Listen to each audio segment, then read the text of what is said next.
A discussão sobre as relações de trabalho entre motoristas de aplicativo e plataformas. Uma discussão em pauta no Congresso, no Supremo e no governo federal. Uma discussão que pode decidir sobre o futuro de centenas de milhares de trabalhadores.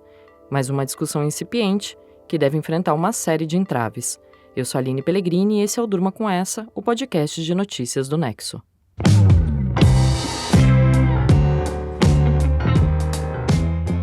Olá, eu sou o Conrado Corsaletti, estou aqui com a Aline para apresentar esse podcast que vai ao ar de segunda a sexta, todo começo de noite, sempre com notícias que podem continuar a ecoar por aí. Segunda-feira, 4 de março de 2024, dia em que o presidente Luiz Inácio Lula da Silva participou de uma cerimônia no Palácio do Planalto, em Brasília, para assinar o projeto de lei dos trabalhadores de aplicativos. Esse projeto propõe a regulamentação do serviço prestado por motoristas de Uber, 99 e outras plataformas. A proposta segue agora para a análise do Congresso. O projeto foi elaborado a partir de um grupo de trabalho que reuniu 8 ministérios, 2 associações de empresas, além de representantes de trabalhadores, motoristas e entregadores de aplicativo.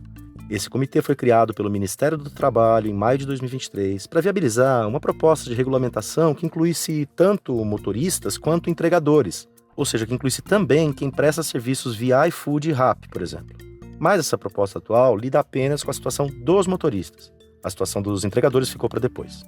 A proposta do governo federal que chega para o Congresso não estabelece vínculo empregatício entre os motoristas e as empresas, ou seja, os profissionais não entram no regime de CLT. O que vai acontecer se o projeto for aprovado é que eles vão ser considerados autônomos. Esse foi um recuo do governo Lula a partir de pressão do Uber, segundo afirmou o jornal Valor Econômico. A ideia inicial era criar a possibilidade de enquadrar esses profissionais como CLTs ou autônomos. Ficou só a opção de autônomo. O projeto de lei prevê que os condutores vão trabalhar sem regime de exclusividade. Isso quer dizer que o motorista vai poder continuar prestando serviço para mais de um aplicativo como já é hoje. Se a proposta for aprovada, essa posição de autônomo vai ser, na verdade, uma nova categoria profissional, que é a de autônomo por plataforma. A medida também impõe uma jornada mínima de 8 horas de trabalho, calculada por hora rodada, ou seja, entre o motorista aceitar uma corrida até a chegada ao destino do passageiro. A proposta também impõe um limite de trabalho de 12 horas por dia. Segundo o texto, esse limite de horas trabalhadas serve para garantir a segurança e a saúde do motorista e também dos usuários. Atualmente, o Uber e a 99 já limitam o tempo de uso do aplicativo. Depois de 12 horas online, o motorista é automaticamente desconectado e não pode usar a ferramenta pelas 6 horas seguintes para garantir o descanso ao condutor e evitar acidentes. O texto também prevê a criação de um sindicato da categoria e uma remuneração mínima para os profissionais. A hora mínima proposta tem um valor de R$ 32,09. A proposta do governo também dá para o motorista o direito à previdência social. A contribuição prevê que os trabalhadores tenham benefícios como auxílio maternidade e auxílio doença, por exemplo. O profissional vai contribuir com 7,5% do salário e a plataforma vai subsidiar 20%. Atualmente, se o motorista quiser contribuir, até pode, mas a empresa não dá nada. A partir da proposta, as empresas vão ser responsáveis por descontar a contribuição do trabalhador e fazer todo o recolhimento para a Previdência. A Federação Brasileira de Motoristas de Aplicativos não gostou do texto final da proposta. Acha que essas mudanças vão ser prejudiciais para os trabalhadores. Segundo a entidade, o pagamento por hora e não por cálculo feito a partir do quilômetro rodado e tempo de viagem, como é feito atualmente, não considera as variações de demanda e pode incentivar jornadas excessivas de trabalho. Lembrando que a proposta do governo tem limite de 12 horas, mas são 12 horas rodando, sem levar em conta o tempo que o motorista está sem passageiro. A Associação de Motoristas de Aplicativos de São Paulo também criticou o projeto e disse que trabalha num texto alternativo para apresentar ao Congresso.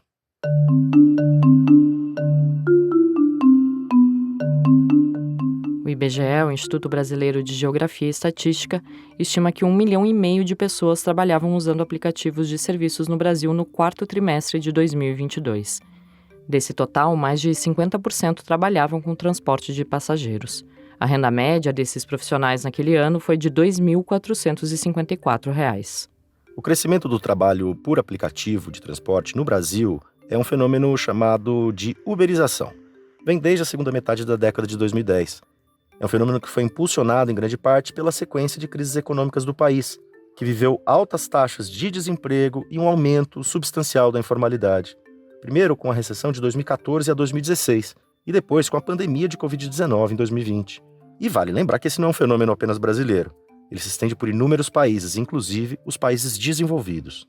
A cientista social Ludmila Bilio afirma que a contradição desse esquema de trabalho é que os profissionais que são atraídos por um modelo de autogerenciamento dependem dessas empresas para se manter em atividade e obter remunerações, como acontece num vínculo de emprego, mas não têm acesso aos direitos que esse vínculo demanda. Um relatório do movimento Fair Work Brasil, divulgado em março de 2022, concluiu que iFood, 99, Rappi, Get Ninjas, Uber e Uber Eats, que eram as 6 principais plataformas que operavam serviços no país na época, falharam em garantir direitos básicos para os seus trabalhadores. Uma pesquisa feita em 2023 pelo Instituto Datafolha a pedido do Uber e do iFood mostrou que 3 em cada 4 motoristas e entregadores que trabalham com aplicativos, ou seja, 75% deles, preferem manter a autonomia a terem a carteira assinada. O levantamento também mostra que 68% pretendiam contribuir para a Previdência caso as plataformas automatizassem o processo. Atualmente, só cerca de 20% dos motoristas contribuem por conta própria. Quase 90% dos entrevistados pelo Instituto Datafolha disseram que é importante garantir certos direitos e benefícios, desde que eles não interfiram na flexibilidade do trabalho. Só 11% disseram ser favoráveis à garantia de todos os direitos trabalhistas, mesmo que isso implique menos flexibilidade. A regulamentação dessa modalidade de trabalho se tornou uma bandeira do Lula ainda na campanha eleitoral. Em outubro de 2022, o então candidato à presidência defendeu o direito à jornada de trabalho e ao descanso semanal remunerado para esses trabalhadores. Em setembro de 2023, o Lula se reuniu com o presidente americano Joe Biden, com quem anunciou uma parceria em defesa dos direitos trabalhistas num mundo plataformizado. Depois do encontro, o presidente brasileiro disse isto aqui para os jornalistas. Uma decisão de 2 governantes que querem fazer com que os seus mandatos na presidência e o mandato do governo daqui para frente se preocupem, junto com os trabalhadores, criar as condições para que a gente dê uma reversão no mundo do trabalho. Como é que vai ser a relação capital e trabalho no mundo empresarial digitalizado, sabe, em que as plataformas muitas vezes trabalham as pessoas quase que como trabalho escravo?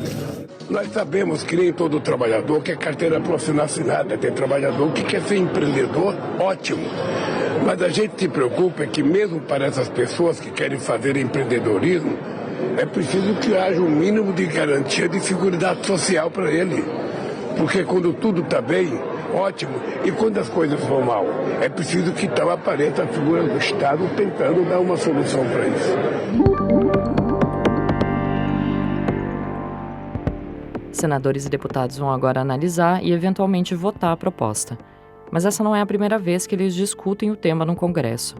Desde 2019, tramita na Câmara dos Deputados um outro projeto de lei que propõe o estabelecimento de relação trabalhista entre o motorista e a empresa dona da plataforma. O Senado também discutiu a regulamentação de motoristas e entregadores de aplicativos em audiências realizadas em 2023. Um projeto de lei que tramita na Casa também propõe manter trabalhadores como autônomos, criando uma contribuição obrigatória deles para a Previdência, assim como a proposta atual do governo federal. Além da discussão do tema pelo Executivo e pelo Legislativo, a uberização também já abriu uma série de embates entre diferentes instâncias do Poder Judiciário. Na Justiça do Trabalho são frequentes as decisões que reconhecem o vínculo empregatício entre os trabalhadores e as plataformas. Em setembro de 2023, a 4ª Vara do Trabalho de São Paulo decidiu, por exemplo, que o Uber deveria registrar em carteira todos os seus motoristas ativos e aqueles que viessem a trabalhar na plataforma. No mês seguinte, o Tribunal Superior do Trabalho reconheceu que um fluxo com regras flexíveis não descaracterizava a subordinação do trabalhador e, portanto, o vínculo empregatício. As decisões foram refletidas em tribunais regionais do trabalho, como em Minas Gerais e no Rio Grande do Sul, onde motoristas pediram reconhecimento de seus vínculos e foram atendidos. Em linhas gerais, os magistrados argumentaram que exercer um trabalho contínuo e repetido para uma mesma plataforma, ainda que sem exclusividade, configura uma das relações empregatícias descritas pela CLT. O Supremo Tribunal Federal reagiu em novembro de 2023, derrubando uma decisão do Tribunal Regional do Trabalho de Minas Gerais que reconheceu o vínculo de emprego entre um motorista e o Cabify, empresa que não atua mais no Brasil. O ministro do Supremo, Gilmar Mendes, argumentou que o motorista pode decidir quando e se prestará seu serviço de transporte para os usuários do aplicativo, sem qualquer exigência mínima de trabalho, número mínimo de viagens, de faturamento mínimo, sem qualquer fiscalização ou punição pela decisão do motorista. Um outro reconhecimento de vínculo com o Cabify foi derrubado em dezembro pelo tribunal.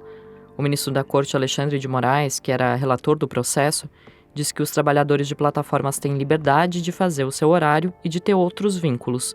Ele também afirmou que as decisões adversas da Justiça do Trabalho geraram insegurança jurídica.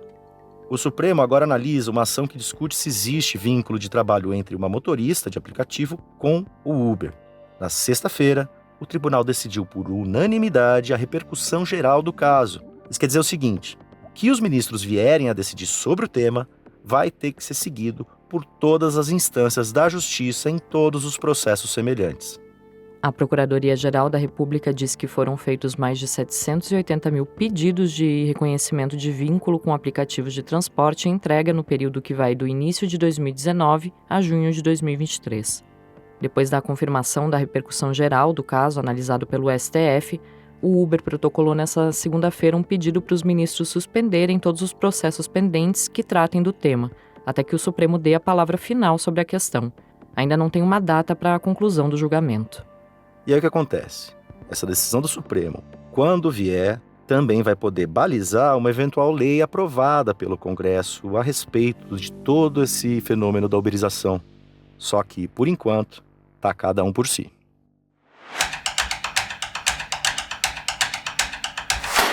O Congresso discute um projeto que trata de investigações contra deputados e senadores. A proposta, apelidada de PEC da blindagem, exige o aval dos parlamentares para que eles mesmos sejam investigados, entre outras medidas. A Isadora Rupp escreveu sobre o tema. Isadora, quais prerrogativas já existem para parlamentares na mira da Justiça? As prerrogativas que existem se dirigem especialmente para a proteção da atividade parlamentar e estão na Constituição brasileira. Os deputados e senadores são invioláveis, tanto no âmbito penal como civil, por suas opiniões, palavras e votos. Os políticos também são julgados pelo Supremo Tribunal Federal e não por outras instâncias da Justiça, e têm foro por prerrogativa de função, popularmente conhecido como foro privilegiado, um direito que existe para amparar autoridades e assegurar a independência e o livre exercício do cargo. Desde 2018, o STF definiu que o foro se aplica apenas aos crimes cometidos durante o exercício do cargo e relacionados com as funções que são desempenhadas. Parlamentares não podem ser presos, salvo em flagrante de crime inafiançável. Nesse caso, os autos são remetidos em até 24 horas para a Câmara ou para o Senado. E aí a Casa decide, pelo voto da maioria, sobre a prisão do deputado ou do senador. Desde 2016, o STF decidiu que não é mais necessária licença da mesa diretora da Câmara ou Senado para operações de busca e apreensão nas dependências do Congresso. Até então era necessária essa autorização. Segundo a Corte, essa regra poderia comprometer a eficácia de medidas cautelares. Isadora, quais são as mudanças que os deputados e senadores vão debater? A PEC da blindagem, que ainda não foi apresentada formalmente, basicamente quer ampliar a proteção jurídica dos políticos. A proposta é do deputado Rodrigo Valadares, do União Brasil de Sergipe, um apoiador do ex-presidente Jair Bolsonaro, mas que integra um partido que, em tese, é base do governo Lula. Um dos pontos do texto é proibir operações de busca e apreensão contra parlamentares nas dependências do Congresso Nacional. Em janeiro, operações da Polícia Federal, autorizadas pelo STF, realizaram buscas nos gabinetes dos deputados Carlos Jordi e Alexandre Ramagem, ambos do PL do Rio de Janeiro. A proposta quer garantir que deputados e senadores investigados tenham acesso total aos inquéritos, inclusive a sob sigilo, e que o início de uma apuração contra um parlamentar seja submetido ao Congresso antes de começar. O texto também quer acabar com o foro privilegiado. Com isso, os processos seriam levados para outras instâncias da Justiça antes de chegarem ao STF. Em uma entrevista para o jornal Correio Brasiliense no domingo, o deputado Rodrigo Valadares disse que a sua proposta não é revanchista e nenhuma afronta ao judiciário. Mas, segundo ele, existe um desequilíbrio entre os poderes e membros do parlamento estão sendo perseguidos pela corte. O deputado garante ter apoio unânime na Câmara e conseguiu 99 das 171 assinaturas necessárias para iniciar a tramitação da proposta. O texto da Isadora você lê em nexojornal.com.br. E um recado, a newsletter diária que o Nexo envia gratuitamente toda noite mudou. A Durma com Essa agora se chama Nexo Hoje e chega no seu e-mail com um design mais adaptado à leitura e mais dinâmico, com destaques, frases, números, uma seção de cultura e comportamento, além de dicas dos editores e editoras do jornal. Se você não assina ainda, é só se cadastrar no nexojornal.com.br. Do projeto do governo para regulamentar o trabalho de motoristas de aplicativos, à discussão sobre a PEC da blindagem, durma com essa.